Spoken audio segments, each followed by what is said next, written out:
स्कुलमा पढ्ने विद्यार्थीहरू अहिले जनरल एजुकेसनमा मात्रै फोकस हुनुभएको छ।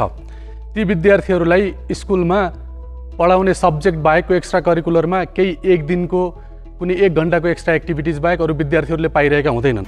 तर अहिलेको जमानामा विद्यार्थीहरूलाई कोडिङ, रोबोटिक्स र एआई यो तीनवटा मिश्रण गरेको विषयको बारेमा एजुकेसन कुनै पनि स्कुलहरूमा हामीले त्यति धेरै सुनेका छैनौँ। नमस्ते एन्ड गुड इभिनिङ साक्स। मेरो नाम कृष्ण पाण्डे हो।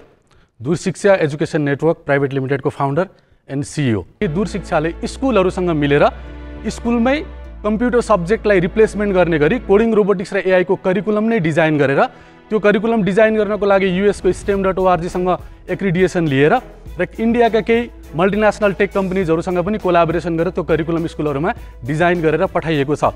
STEM.org को वान एन्ड ओन्ली कम्पनी हो हामी, जो एक्रिडिएसन लिएर हामीले स्कुलको प्रोग्राम्स क्याटर गरिरहेको छौँ स्कुलमा। HCL Tech, one of the biggest company of Indian multinational. So उसले अहिले स्कुल कलेजहरूमा चाहिँ इन्टर्नसिप प्रोग्राम्सहरू र इन्टिग्रेटेड प्रोग्रामहरू पनि छ। हामीले चाहिँ कलेजहरूमा चाहिँ फर्स्ट सेमिस्टरदेखि नै 8th सेमिस्टरसम्म इन्डिभिजुअल सब्जेक्ट, एउटा सब्जेक्ट चाहिँ स्पेसलाइजेसनको हुनुपर्छ भनेर हामी कलेजहरूसँग पार्टनरसिप गरिरहेछौँ।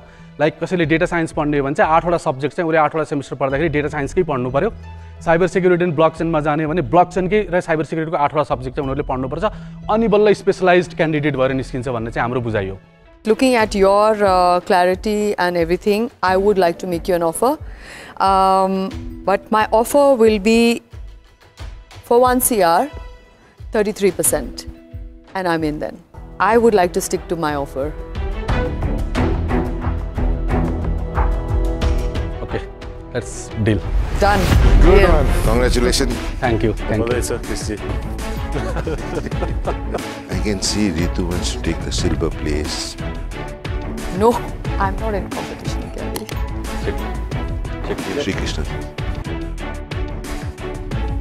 Congratulations, and hopeful that we make a great partnership together.